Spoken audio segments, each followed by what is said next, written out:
तर महादेव जानकर आणि शरद पवार यांच्यामध्ये ही बैठक झाली आहे। पुण्यामध्ये मोदी बागेत महादेव जानकर यांची शरद पवारांसोबत 7:30 वाजता सकाळी चर्चा झाली आहे आणि जानकरांना महाविकास आघाडीकडून माढ्याची उमेदवारी मिळण्याची शक्यता आहे। सकारात्मक चर्चा झाली अशी माहिती त्यानंतर जानकरांनी दिली आहे। जनतेचा आशीर्वाद हेच अंतिम सिद्ध आहे।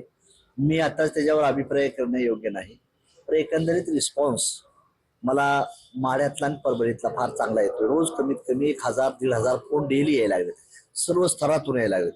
सामान्य माणसापासून सामान्य गरीब माणसातून ते चांगले एकदम धनदांडग्या माणसापर्यंत सर्वांचं फोन यायला लागले। एक टीचर पासून ते पाक पत्रकारापर्यंत आणि शेतकऱ्यापासून ते पाक नेत्यापर्यंत, नंतर सामान्य माणसापासून ते कॉर्पोरेशन सर्व लोकांचं या दोन मत। किती जागांची मागणी असणार आहे महाविकास आघाडी? महाविकास आघाडीला माझी विनंती आहे, आम्ही 3 मागितल्या होत्या, पण 3 नाही दिल्या तर 2 वर तरी सेटलमेंट व्हावं हे आमचा आग्रह आहे।